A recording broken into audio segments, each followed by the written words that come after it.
देवादिदेव 1008 आदिम तीर्थंकर श्री आदिनाथ भगवान के दोनों हाथों को आकाश की ऊंचाइयां प्रदान करते हुए पूरी चेतना के साथ अपनी उपस्थिति का एहसास दीजिएगा। गुणायतन मूल नायक चैतन्य चमत्कारी श्री चंद्र प्रभु भगवान की, परम शांति विधायक श्री शांतिनाथ भगवान की, चिंतामणि श्री पार्श्वनाथ भगवान की, वर्तमान शासन नायक श्री महावीर भगवान की, 24 तीर्थंकर भगवंतों की, संत श्रोमणी 108 आचार्य गुरुवर श्री विद्यासागर जी महामुनिराज की, गुणायतन प्रणेता शंका समाधान प्रवर्तक पूज्य मुनिवर श्री प्रमाण सागर जी महाराज की, पूज्य मुनिवर श्री अरह सागर जी महाराज की, शाश्वत तीर्थराज सम्य शिखर की पावन धरा पर स्थित गुणायतन, जहां से शंका समाधान के इस लोकप्रिय कार्यक्रम को देश और दुनिया में अपने घरों पर बैठे हुए टीवी सेट के माध्यम से, पारस चैनल, माणिक ऐप के माध्यम से लाइव देख रहे सभी सुधी श्रावकों का और यहां पर उपस्थित सभी श्रद्धालुओं का गुणायतन परिवार एवं श्री सेवायतन परिवार हार्दिक हार्दिक स्वागत एवं अभिनंदन करता है। बंधुओं, संपूर्ण विश्व का एक अलौकिक जिनालय पंचायतन शैली का इस गुणायतन परिसर में लगभग पूर्णता की ओर है, उसका कार्य पूर्णता की ओर है। आप सभी लोग यहाँ पर पधारे हैं, ये सौभाग्य है कि आप इस गुणायतन के पंचायतन शैली के इस जिनालय को देख सकते हैं, इनकी नक्काशी, इनके वेदियों की नक्काशी और इस संपूर्ण जिनालय को आप अपनी आंखों से देख सकते हैं निर्मापित हो रहे।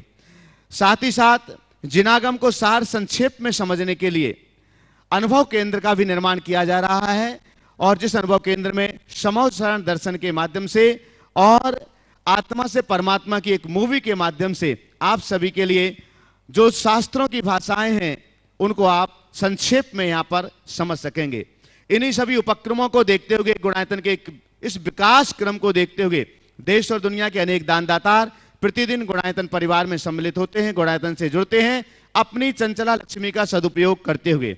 हम उनके नामों की घोषणा करें उसके पूर्व देश और दुनिया में इस कार्यक्रम को अपने घरों पर बैठे सभी लोगों के लिए इंतजार है महाराज श्री के मंगल आशीष की छांव का। तो जोड़िएगा दोनों हाथों को, हम सभी त्रिवार महाराज श्री के श्री चरणों में नमोस्तु निवेदित करते हैं। आपके लिए भी मंगल आशीष मिले और आपके माध्यम से देश और दुनिया में इस कार्यक्रम को देख रहे सभी लोगों के लिए भी मंगल आशीष की छांव मिले। हे महाराज श्री, नमोस्तु नमोस्तु नमोस्तु। हम उन उदारमना दानदातारों के नाम की घोषणा करें उसके पूर्व एक अनुरोध आपसे अवश्य करना चाहें कि आपके जीवन का एक स्वर्णिम काल चल रहा है।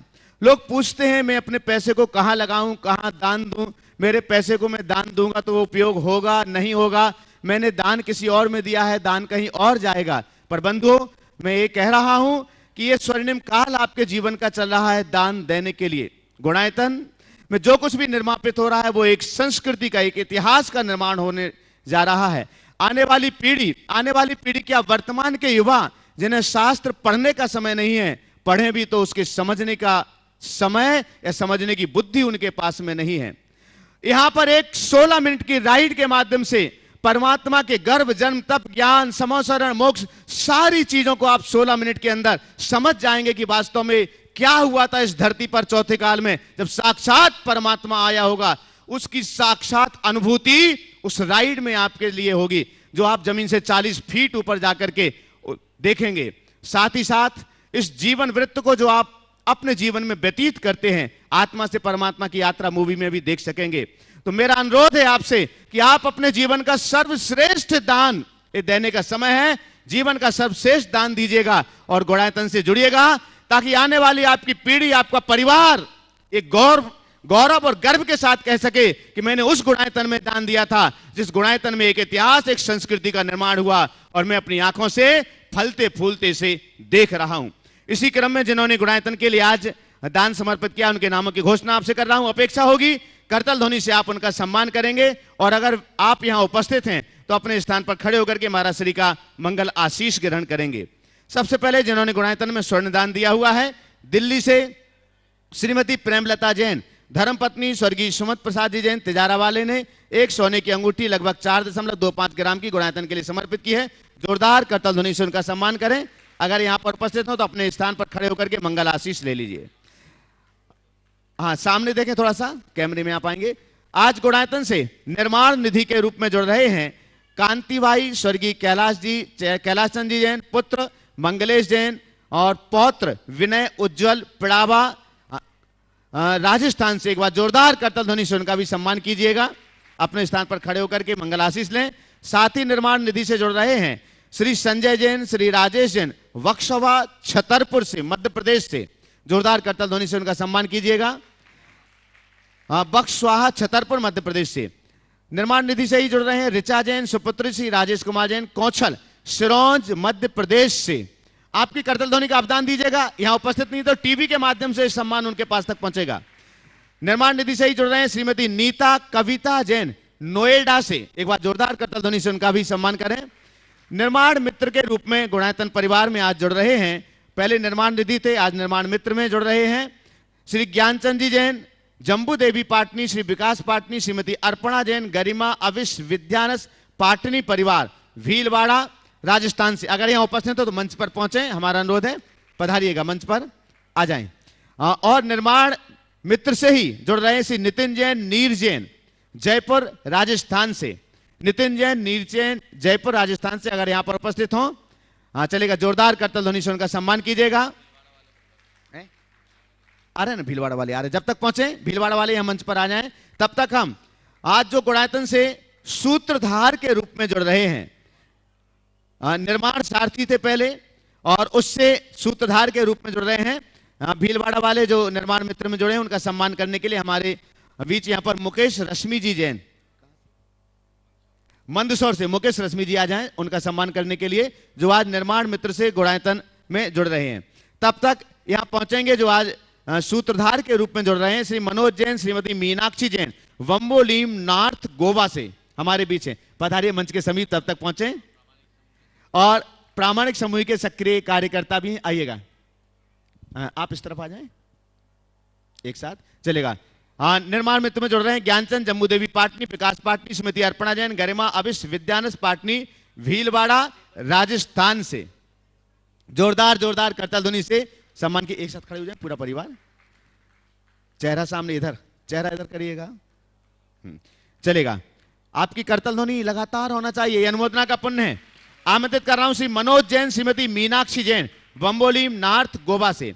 और आपके लिए सम्मान के लिए आमंत्रित कर रहा हूं मनोज जी जैन, दिल्ली, और सौरभ जैन, उपकार सागर, पधारेगा। आज जो गुणायतन से सूत्रधार के रूप में जुड़ रहे हैं मनोज जैन, मीनाक्षी जैन, बम्बोलीम नॉर्थ गोवा से हैं। अच्छा, क्या बात है, कोई बात नहीं है। गोवा से ट्रांसफर होकर के वो भी इंदौर आ गए हैं। एक बार जोरदार करतल ध्वनि से उनका सम्मान करिएगा। और प्रामाणिक समूह के भी सक्रिय कार्यकर्ता हैं मनोज जी और सौरभ जी, सम्मान करेंगे। थोड़ा सा आगे आ जाए, दोनों एक साथ खड़े हो जाएंगे।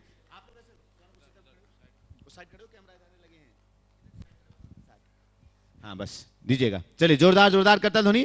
आज गुणायतन से सूत्रधार के ही रूप में जुड़ रहे हैं परम पूज्य मुनिश्री अरह सागर जी महाराज जी की प्रेरणा से आज गुणायतन में सूत्रधार से जुड़ने जा रहे हैं श्रीमान सिंघई स्वर्गीय नेमचंद जैन एवं माता श्रीमती सरोजबाई जैन, पुत्र सिंघई ऋषभ श्रीमती साधना जैन, सिंघई डालचंद श्रीमती सुनीता जैन, सिंघई राजकुमार श्रीमती सरिता जैन, सिंघई महेंद्र श्रीमती सृष्टि जैन एवं समस्त सिंघई परिवार पौड़ी वाले शहपुरा जबलपुर मध्य प्रदेश से, शहपुरा भिटौनी जबलपुर मध्य प्रदेश से। जोरदार करतल ध्वनि से उनका सम्मान कीजिएगा। और आपके सम्मान के लिए हमें यहां पर आमंत्रित कर रहे हैं दिनेश जी पापड़ीवाल, जयपुर से हमारे बीच में गुणायतन के शिरोमणि संरक्षक, पधारेंगे। दिनेश विनीता जी पापड़ीवाल, पधारेगा सम्मान के लिए। बंधु, पूज्य मुनिवर श्री अरह सागर जी महाराज जी की प्रेरणा से आज ये गुणायतन परिवार में सम्मिलित हो रहे हैं सूत्रधार के रूप में। आज सूत्रधार से स्तंभ के रूप में जुड़ रहे हैं श्री विनय कुमार जैन। तालियां तालियां तो बजाइए जरा आप लोग, हाथ। हाँ, स्तंभ के रूप में जुड़ रहे हैं श्री विनय कुमार जैन, सुपुत्र श्री नानूमल जैन, दिल्ली से।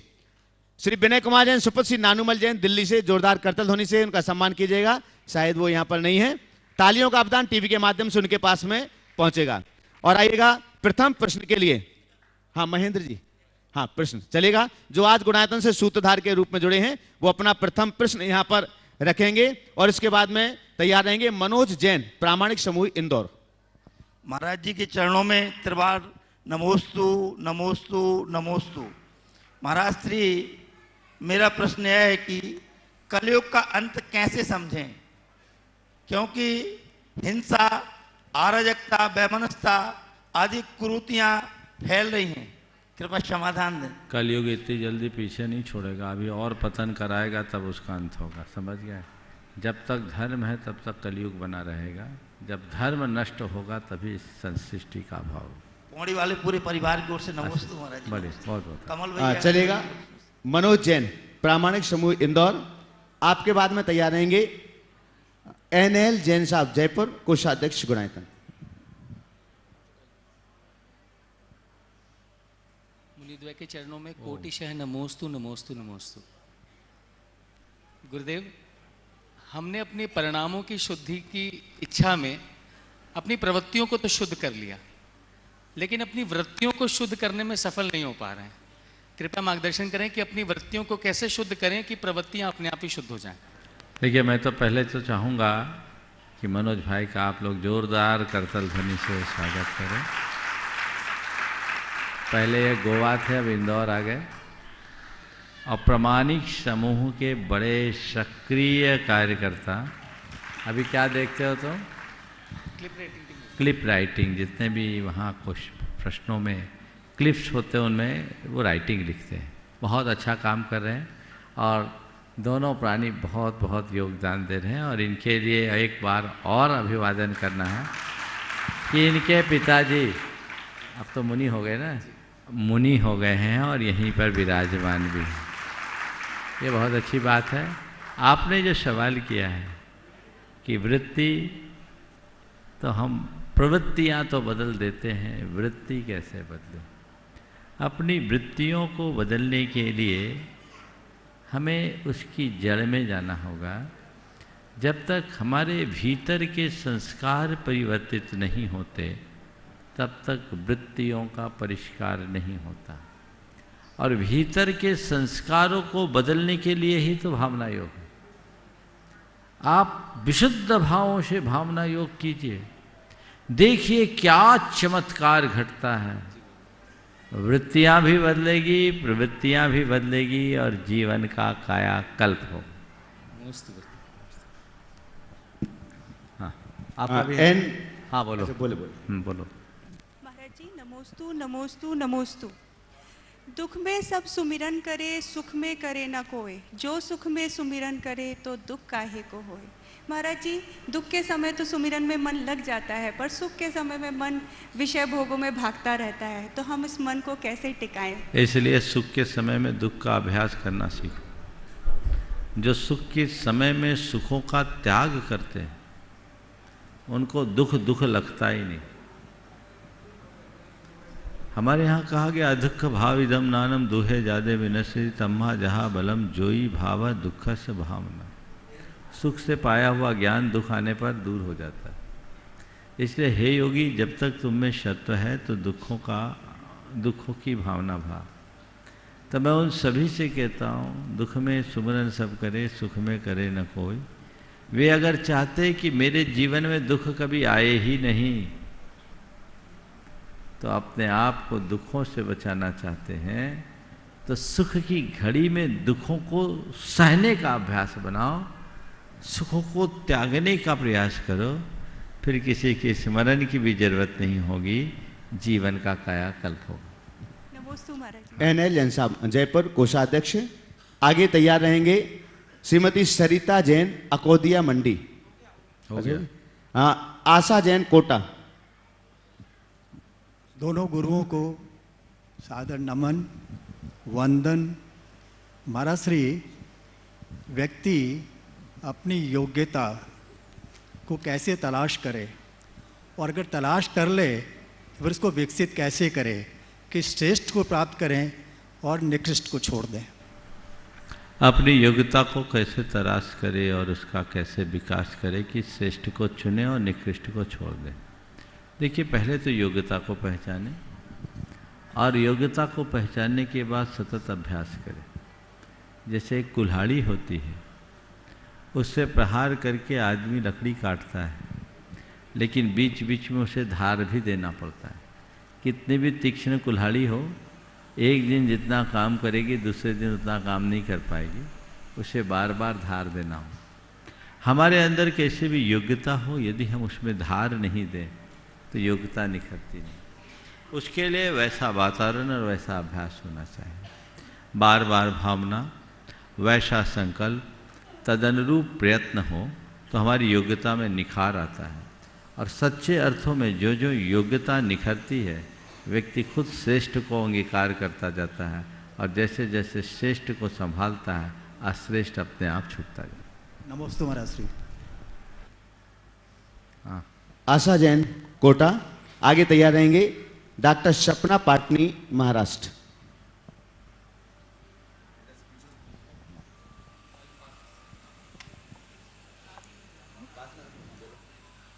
हे महाराज, दोनों महाराज को नमोस्तु नमोस्तु नमोस्तु। मेरी जिज्ञासा है कि आयु बंद होने के बाद हमारे भावदान पुण्य में या धार्मिक क्रिया में तो मन लगते हैं, तो हमें कौन सी गति होने की संभावना हो सकती है? समाधान कीजिए। पहले बात बताइए, आपको पता लग गया क्या कि मेरी आयु बंध गई? कह नहीं सकते। जिसके दान पुण्य और धार्मिक क्रियाओं में मन लग रहा है, कोई जरूरी नहीं कि उसकी आयु बंध ही गए, आयु बंध भी सकती है। हाँ, सवाल ये आप कर सकते हैं कि जिसकी खोटी आयु बंध जाती, क्या दान पुण्य का भाव उसके मन में हो सकता है? शास्त्रों के विधानानुसार देवायु को छोड़कर अन्य कोई आयु बन जाए तो अनुव्रत महाव्रत भी अंगीकार नहीं करेगा। लेकिन दान पुण्य के कर्म का निषेध नहीं, दान पुण्य वो कर सकता है। और दान पुण्य करा और उसकी पहले कोई मनुष्य आयु या तिर्यंच आयु का बंध हुआ है, तो वह भोग भूमि में जाएगा। समझ गए? इसलिए जो दान पुण्य कर रहे हैं वो इस मुगालते में नहीं रहे कि मेरी सीट तो सुरक्षित है। संयम को अंगीकार करो।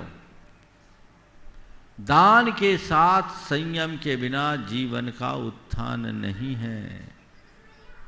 2 दिन पहले मैंने कहा था, अच्छा करने की कोशिश तो फिर भी कर लेते हो, अच्छा बनने के प्रयास के बिना जीवन अधूरा है। अच्छा करो, अच्छी बात है, अच्छा बनो, सबसे अच्छी बात है। 4 बातें आज से 3 दिन पहले मैंने कहा था। अच्छा दिखना, अच्छा कहलाना, अच्छा करना और अच्छा बनना। संयम मनुष्य को अच्छा बनाता है। कोई जरूरी नहीं कि दानी व्यक्ति अंदर से अच्छा हो सकता है कोई दानी अभिमानी भी हो, व्यभिचारी भी हो, पाखंडी भी हो, आडंबरी भी हो, तो उसका दान का कर्म तो तुम्हें दिख रहा है, भीतर का मर्म क्या है तुम्हें पता है? हो सकता है अंदर कोई भेड़िया भी बैठा हो, असंभव नहीं है। मेरी बात थोड़ी खराब लग रही होगी। तो दान पुण्य का कर्म करना अच्छी बात है, पर ये बिल्कुल मत सोचना कि जो दान पुण्य का कर्म कर रहा वो भीतर से भी अच्छा हो ही। जब तक वो भीतर से अपने आप को नहीं बदलता, अच्छा कर्म करने के लिए प्रयत्नशील नहीं होता, उससे अच्छा नहीं कहा जा सकता। महाराज, मैं 14 से आपका रोज संघ का समाधान देखती हूँ। बहुत सुंदर, आशीर्वाद। चलिए, भाव योग भी करती, भावना योग भी करती हूँ। बहुत सुंदर, और उसका मुझे इससे बहुत लाभ प्राप्त। बहुत बढ़िया। चलिए, डॉक्टर सपना जी पाटनी महाराष्ट्र। बंधु, हम एक बार जोरदार करतल ध्वनि से दोनों बहनों का सम्मान करेंगे। ये प्राणी हीलिंग चिकित्सा है और अपने स्कैनिंग के माध्यम से ही आपके शरीर के सारे रोगों को समझ लेती हैं और उसकी चिकित्सा करती हैं। खासकर गुरुजी और उनके आरिका संघों में सभी जगह भैयावृत्ति का इनको सौभाग्य प्राप्त होता है। आगे तैयार रहेंगे लता जी गंगवाल, गया, ट्रस्टी गुणायतन। गुरुदेव के चरणों में नमोस्तु। सभी भैया जी को वंदना, यहाँ पर बैठे हुए सभी श्रावकों को जय जिनेन्द्र। महाराज जी, हम समय शिखर जी में प्राणी की लिंग चिकित्सा पद्धति का शिविर रखा हुआ था और महाराज जी, माता जी, प्रतिमाधारी व्रती लोगों के लिए ये शिविर संपन्न किया आज ही, और इसका निवेदन करने के लिए आ रहे थे। बहुत सालों बाद हम समय शिखर जी आए, आते से ही रास्ते में इतना खूबसूरत सा मंदिर देखा तो मन बड़ा प्रसन्न हुआ। महाराज श्री, इस मंदिर जी की तो भव्यता हमने देखी, पर हमारे अंदर की भव्यता को हम कैसे बढ़ाएं, बताइए। देखिए, पहले तो जैसा मुझे जानकारी दिया गया, ये बहन जी शायद मेरे पास पहली ही बार आई हैं। पहली बार आई ना? हाँ। मुझे महाराज जी से और भैया जी से मालूम पड़ा ये प्राणिक हीलिंग चिकित्सा करती है, बिना विदाउट टचिंग और विदाउट मेडिसिन, है ना। ये लोगों की चिकित्सा करती हैं, अच्छी चिकित्सा है और त्यागियों के लिए तो ऐसी ही चिकित्सा चाहिए। मुझे तो आज मालूम पड़ा कि ऐसा कोई शिविर भी हो रहा है जिसका आज समापन है। पहले मालूम आज समापन है? हाँ महाराज जी, आज ही शुरू हुआ, शुरू हुआ। 12:30 बजे। अच्छा, चलिए ठीक है। ऐसे लोगों को लाभ लेना चाहिए, उसकी जानकारी भी लोगों को व्यापक रूप से होनी चाहिए।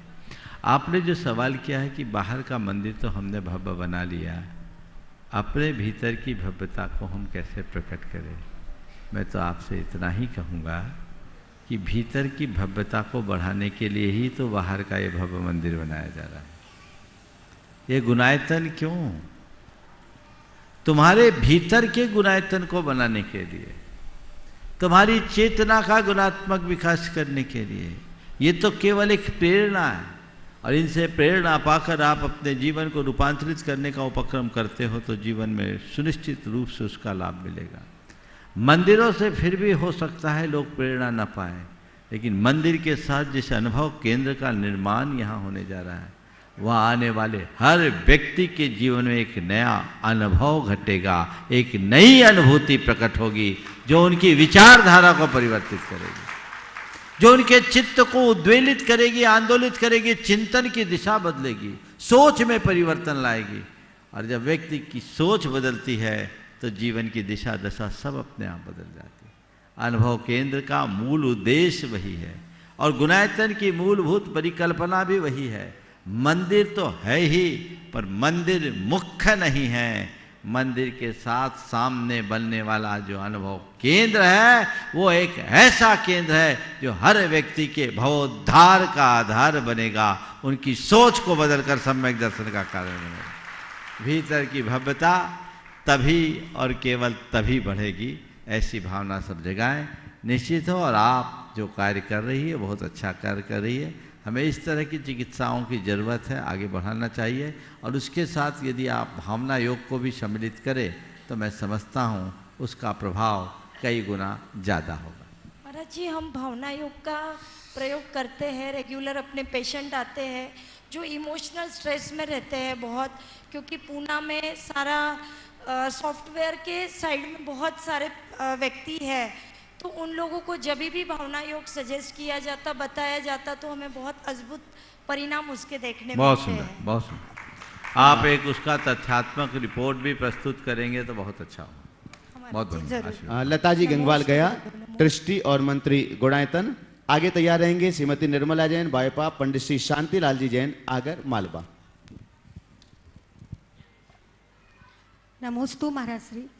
महाराज श्री, हम किसी बगीचे में जाते हैं तो न तो गले सड़े पत्तों को देखते हैं न जड़ को देखते हैं, सामने फूल नजर आता है। तो महाराज जी, मेरा पूछना है कि किसी व्यक्ति के अंदर में खूबियां हो या टैलेंट हो तो उसकी खूबियां को कैसे डिफेक्ट या असर अंदर में लाए? आप शायद ये पूछना चाह रहे हैं, थोड़ा सा भूल गई लगता है, सुधार दूं प्रश्न को?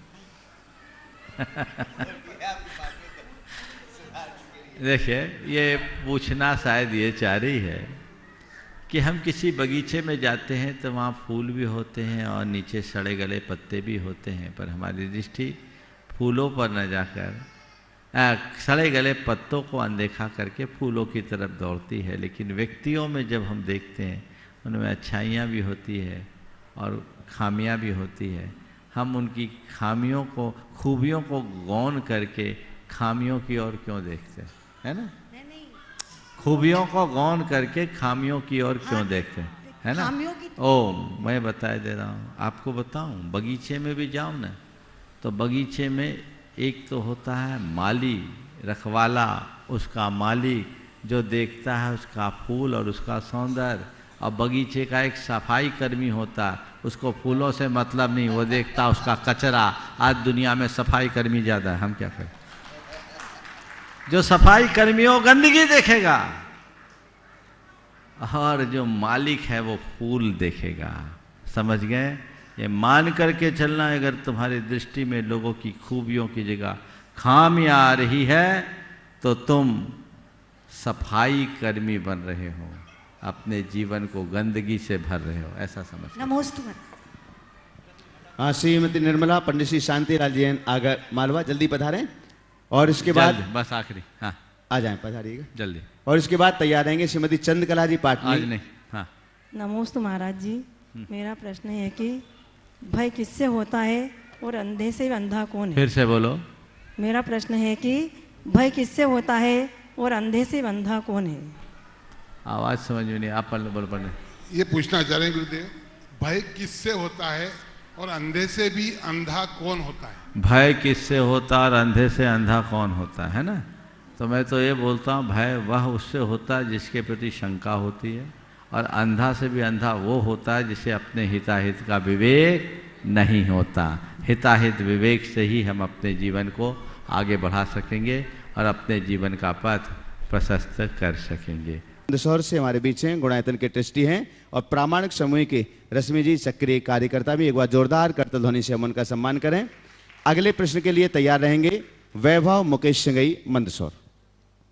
नमोस्तु नमोस्तु नमोस्तु गुरुवर।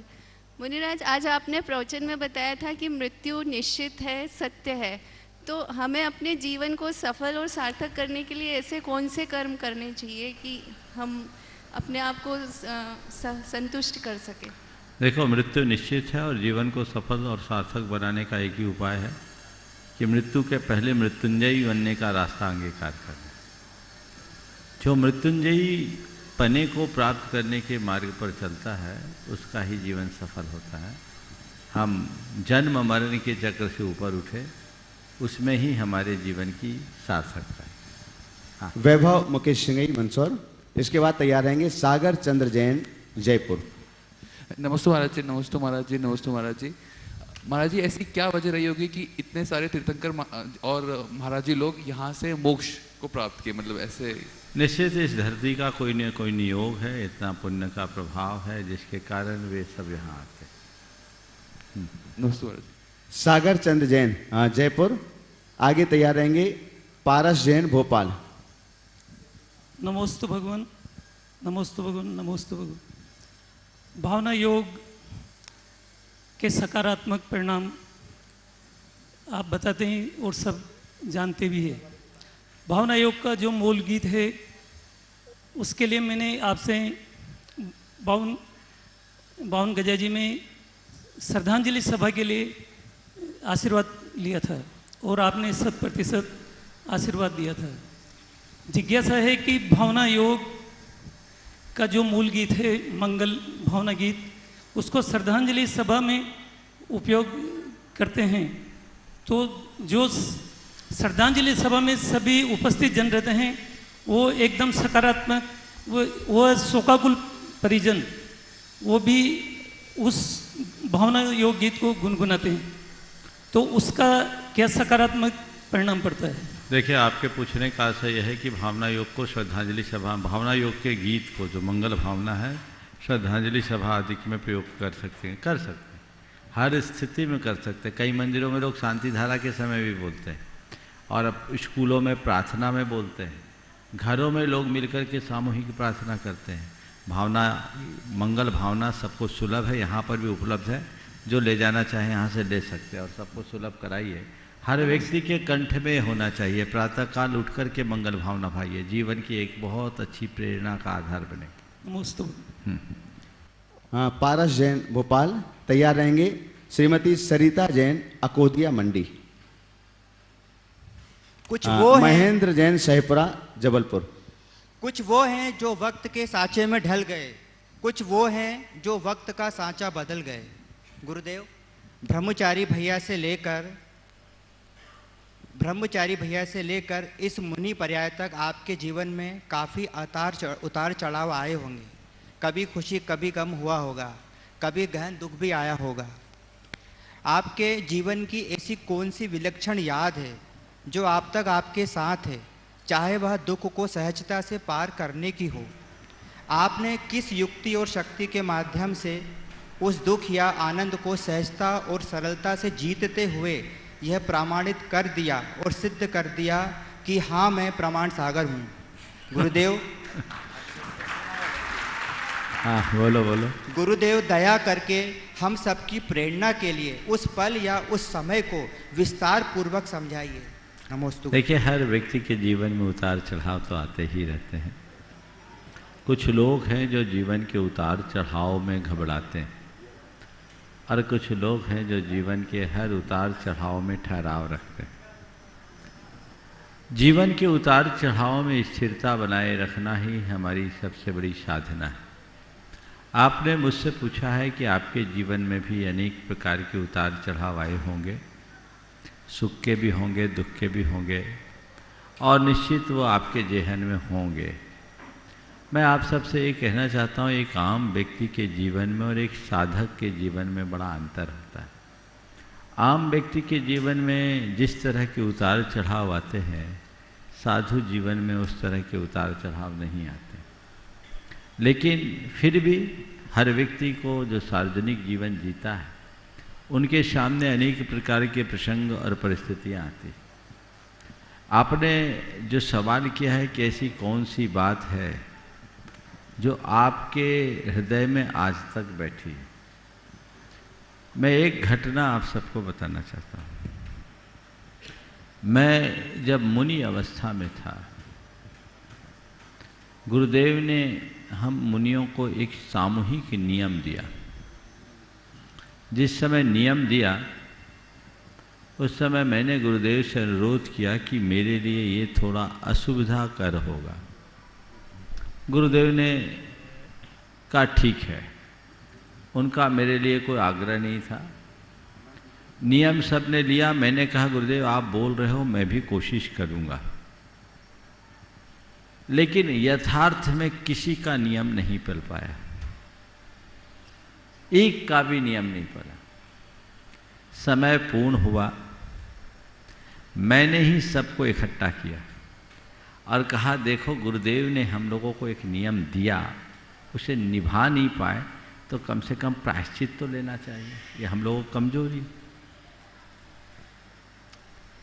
हम सबको लेकर के प्रायश्चित की याचना के लिए गए। गुरुदेव ने सबको प्रायश्चित दे दिया, मुझे प्रायश्चित नहीं दिया। मन विचलित, क्या मामला है? सबको प्रायश्चित दे दिया गया, मुझे प्रायश्चित नहीं दिया गया है। मैंने कहा गुरुदेव मुझे भी प्रायश्चित चाहिए। चलो अभी कुछ बात नहीं, आगे चले। हल्का सा मुस्कुरा दिया। मैं थोड़ी देर बैठा रहा, वो अपनी दृष्टि पुस्तक में गड़ा दिए, उठ के चला गया। सोचा चलो ठीक है दोबारा जाऊंगा। दोबारा गया, जाऊं तो नजर ही नहीं उठा। तीसरी बार गया, गुरुदेव प्रायश्चित कह दिया ना, क्यों बार बार आते हो? छूट के चौथी बार गया, गुरुदेव प्रायश्चित कह दिया ना, क्यों बार बार आते हो? तुम्हारे लिए कोई प्रायश्चित नहीं। अब मैं हिल गया। मेरे मन में गहरा अपराध बोध जम गया। मुझे ऐसा लगने लगा कि ऐसा कौन सा अपराध मुझसे हो गया कि मैं प्रायश्चित के लायक भी नहीं बचा। 3 दिन तक मेरे जीवन के संक्लेशमय दिनों में सबसे संक्लेशमय दिन मान लो। हकीकत में न सामायिक में मन लगा, न आहार करने का मन बना, और न ही अच्छे से नींद आई। बात केवल एक बैठ गई कि आखिर ऐसा क्या हो गया कि मैं प्रायश्चित के भी अयोग्य हो गया। मेरे मन की व्यग्रता मेरे चेहरे पर स्पष्ट दिखती थी। तीसरे दिन जब हम लोग आहार के बाद इरियापथ और प्रत्याख्यान के लिए गुरुदेव के पास जाते हैं, इरियापथ प्रतिक्रमण होने के बाद सब निकलने लगे, मुझे इशारे से रोका। इशारे से रोकर कहा 2 उपवास कर लेना। मैं समझ गया। हमने तुरंत कायोत्सर किया, बोले बढ़ल दो नहीं तो मामला बिगड़ जाएगा। सबको वही 2 उपवास दिया गया था। 2 उपवास पूर्ण करने के उपरांत मैं गुरुदेव के पास जब गया और कहा, गुरुदेव मेरा ये उपवास का प्रायश्चित तो हो गया, पर मुझे एक बात समझ में नहीं आई, आखिर मुझसे ऐसा कौन सा अपराध हो गया कि आपने सबको प्रायश्चित दिया पर मुझे प्रायश्चित नहीं दिया। उन्होंने जो जवाब दिया वो सबको ध्यान देने योग्य है। उन्होंने कहा, मैं यह देखना चाहता था कि प्रायश्चित नहीं देने का क्या परिणाम होता है।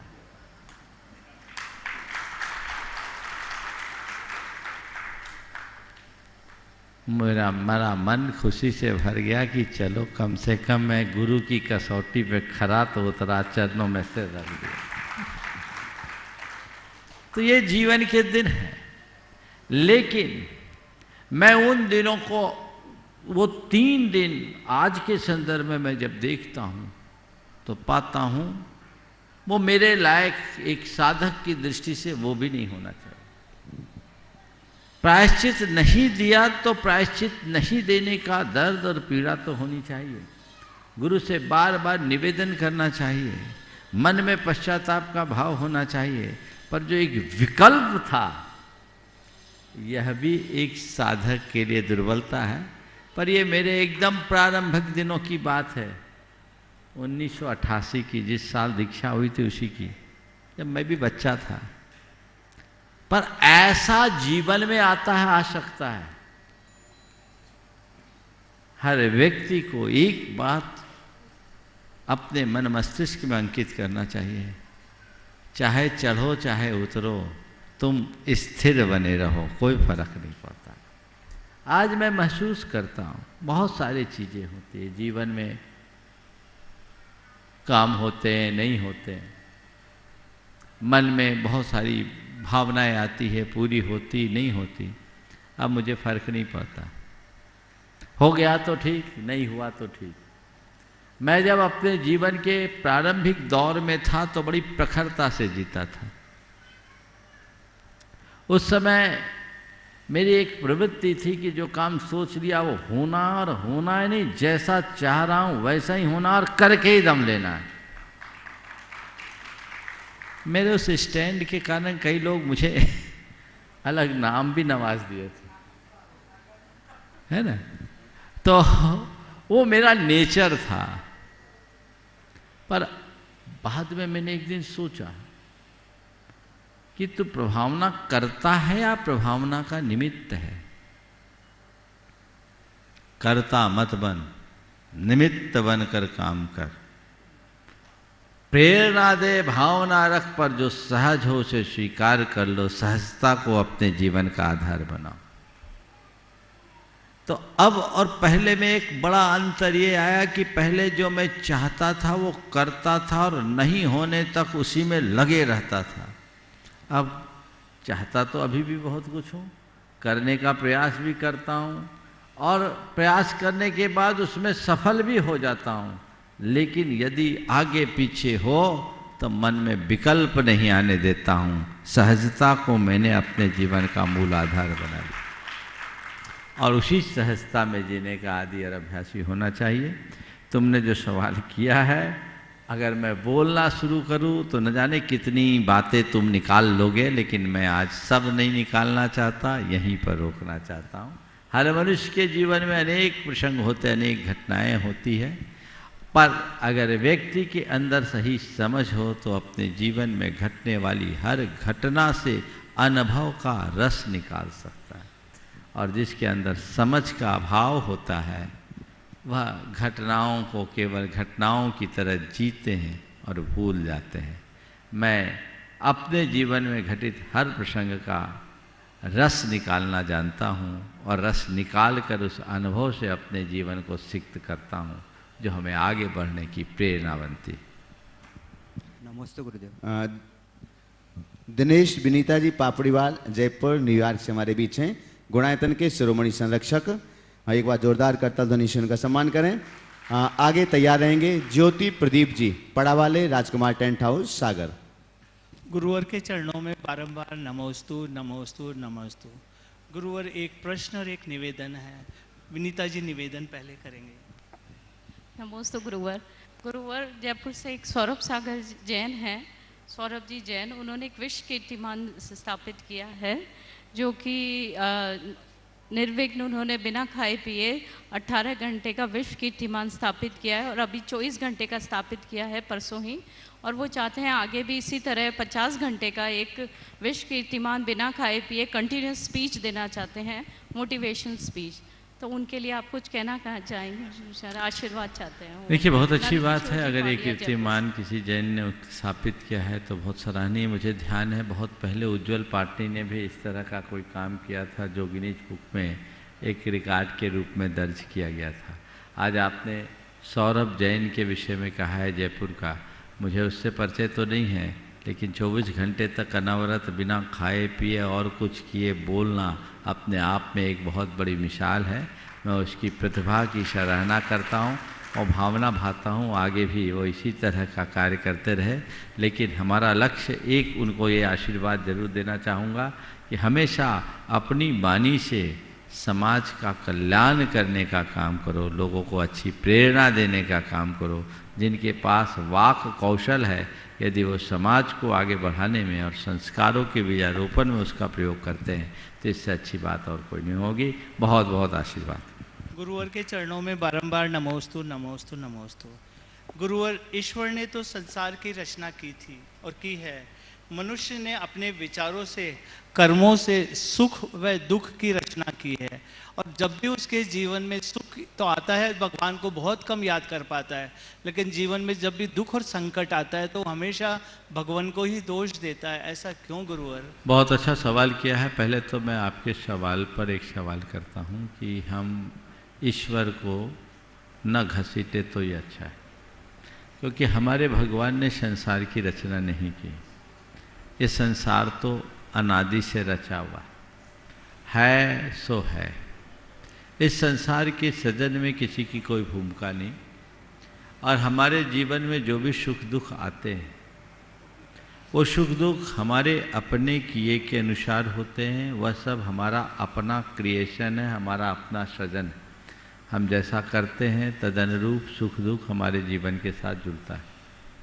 तो हमें चाहिए कि हम अपने सुख दुख में स्थिरता बना के रखें। अपने अंदर अगर हम आध्यात्मिकता को प्रकट कर ले तो जीवन में घटने वाले तमाम प्रकार के सुख दुख में हम स्थिरता रख सकते हैं। जहाँ तक भगवान का सवाल है, भगवान तो हमारे आदर्श हैं, प्रेरणा है। हम उनसे प्रेरणा पाकर अपने जीवन में बहुत बड़ा ठहराव घटित कर सकते हैं। और याद करने का सवाल है तो ये भी हमारी एक भक्ति है, जिसे हम व्यवहार में भगवान को अपना कर्ता मान करके निवेदन करते हैं, क्योंकि हमारे लिए जो कुछ भी प्रेरणा मिलती है भगवान के माध्यम से मिलती है। पर यह बात बिल्कुल सही है कि मनुष्य श्रेय तो खुद लेता है और पाप दूसरों के ऊपर छोड़ देता है। अच्छा किया तो हमने किया, बुरा हुआ तो तेरे कारण। ये मनुष्य की दुर्बलता है, ये इसके अहंकार के परिणाम स्वरूप होता है। अच्छा किया मैंने किया, बुरा किया सब तेरे कारण।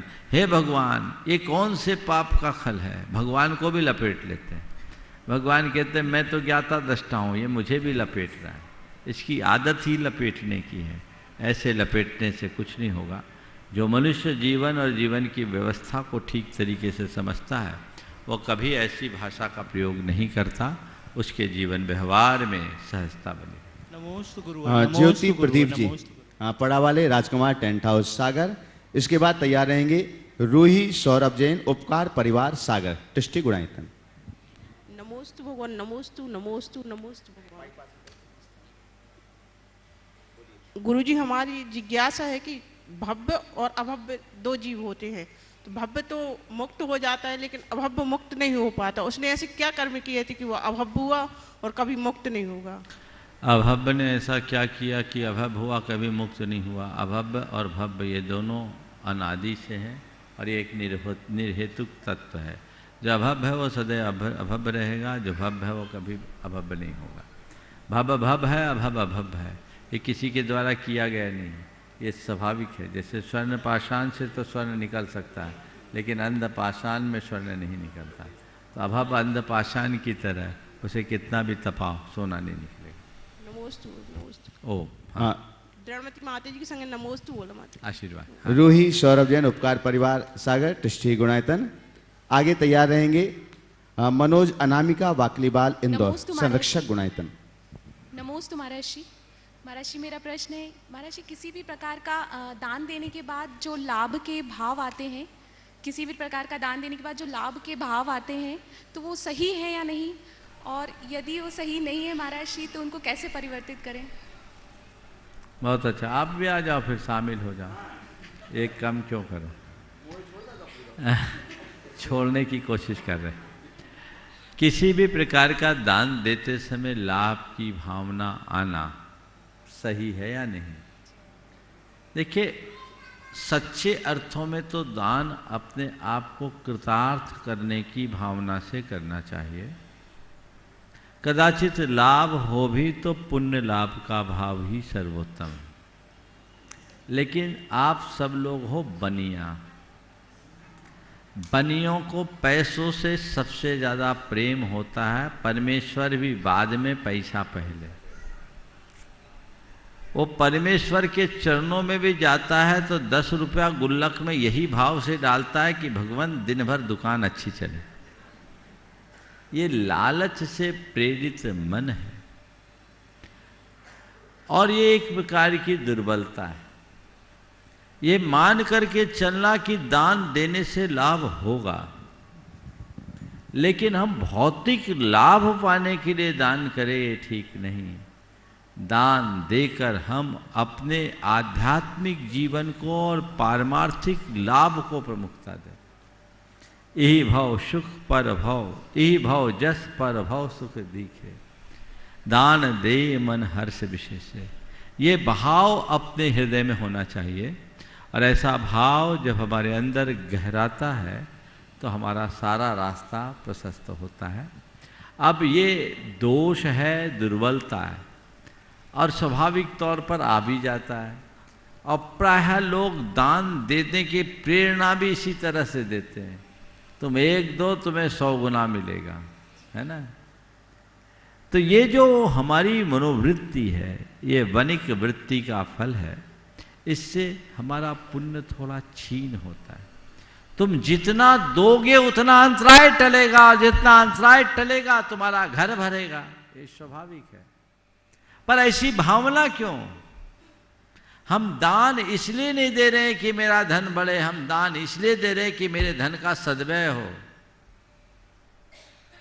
है तब तक देंगे, नहीं है तो क्या देंगे। तो ये गणित मत लगाओ। धन को जीवन निर्वाह का साधन मानो, जितना आवश्यक है उतना उपयोग करो और उसके बाद जो सरप्लस हो उसे अच्छे कार्यों में लगा दो तो हमारा जीवन धन्य हो। मनोज अनामिका जी बाकलीवाल इंदौर गुणायतन के शिरोमणि गुणायतन की तरफ से नमोस्तु महाराज जी। आशीर्वाद। हाँ। गुणायतन संरक्षक। आगे तैयार रहेंगे सूरज सरिता जैन।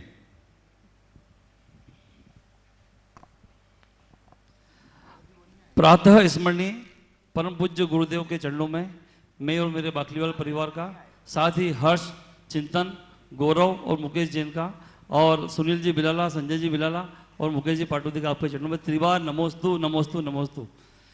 गुरुदेव, पहले के ज़माने में साधनों का अभाव था, फिर भी खुशियाँ थी। साधनों का अभाव होने के बावजूद भी परिवार खुश थे। आज खुशियों का अभाव है, तो गुरुदेव इसकी पुनरावृत्ति कैसे हो? मैं तो यही कहता हूँ, तुम्हें ये अनुभव है कि पहले कम साधनों में परिवार में ज़्यादा खुशी थी, साधन बढ़ने के बाद खुशी घटी है। तो एक ही उपाय है, पुरानी परंपरा को स्वीकार कर लो। सबके पास तो अनुभव, हमसे क्यों पूछ रहे हो? इसका मतलब केवल यही निकला ना कि साधनों से मनुष्य सुखी नहीं होता, साधना से मनुष्य सुखी होता है। अगर मनुष्य अपनी जीवन शैली में थोड़ा भी बदलाव ले आए तो जीवन में क्रांतिकारी परिवर्तन हो सकता है। लेकिन क्या करे, मनुष्य की एक बड़ी दुर्बलता है, उसे पता है कि मैं जिस रास्ते पर चल रहा हूँ वो सही नहीं है, फिर भी रास्ता बदलना नहीं चाहता और अपने दुखों का रोना रोता रहता है। नमोस्तु गुरुदेव, नमोस्तु। सूरज सरिता जैन आगे तैयार रहेंगे। हेमराज जैन नेवाई, टोंक, राजस्थान। मेरी ओर से और मेरे पूरे परिवार की ओर से नमोस्तु नमोस्तु नमोस्तु महाराज श्री। मेरा एक प्रश्न है और एक विनती है। प्रश्न ये है कि भाग्य को बनाया जाता है या फिर भाग्य बनकर आता है, तो महाराज श्री इन दोनों में से हम किसको सत्य माने? ठीक है।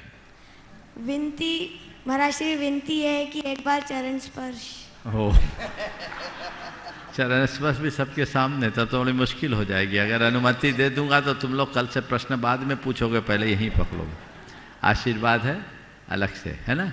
अब जो तुमने पूछा है, भाग्य बनकर आता है या बनाया जाता है? देखिए, भाग्य बनकर भी आता है और बनाया भी जाता है, समझ गए। हम जो करते हैं उसी से हमारा भाग्य निर्धारित होता है, भाग्य अलग से नहीं बनता। जो हम करेंगे, हमारा कर्म ही हमारे भाग्य को निर्धारित करता है। इसलिए सतत अच्छे कर्म करें और अपने भाग्य को ऊंचा उठाएं। हेमराज जैन नेवाई, टोंक, राजस्थान।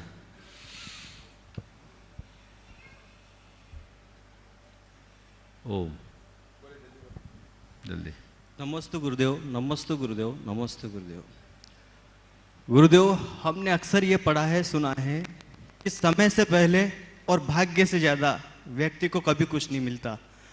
और दूसरी बात ये सुनी है कि कर्म करो फल पाओ। अब एक संयमता यहाँ जवाब देती है कि एक इंसान 10 साल, 15 साल, 20 साल से अपने कर्म किए जा रहा है, लेकिन उसे उसका फल नहीं मिल रहा। या तो ये इन दोनों बातों में समानता है या असमानता? दोनों बातें अपनी अपनी जगह से ही। समय से पहले भाग्य से ज़्यादा कहीं भी कुछ नहीं मिलता, ये भी ठीक है। और कर्म करोगे तभी फल मिलेगा, ये बात भी ठीक है। मेरा ये कहना है, जब भी कोई उद्यम करने की बात हो तो दूसरे वाक्य को लो, और वर्षों कर्म करने के बाद भी परिणाम नहीं निकले और मन में अधीरता आने लगे तो पहले वाक्य को अपनाओ। पहला वाक्य मन को धैर्य देने वाला है और दूसरा वाक्य मन में उत्साह भरने वाला है। काम की शुरुआत धैर्य से नहीं, काम की शुरुआत उत्साह से करना चाहिए, उमंग से करनी चाहिए। और उसके बावजूद यदि कार्य पूर्ण न हो और मन अधीर होने लगे तो समय से पहले भाग्य से ज़्यादा कभी नहीं मिलता। इस वाक्य को आत्मसात करना चाहिए। इस प्रकार आज के इस सत्र को परम पूज्य गुरुदेव के चरणों में नमन अर्पित करते हुए मैं यहीं पर विराम दे रहा हूँ। बोलिए परम पूज्य आचार्य गुरुवर श्री विद्यासागर जी महाराज। जय जय जय। पूज्य मुनिवर श्री प्रमाण सागर जी, अरह सागर जी महाराज की।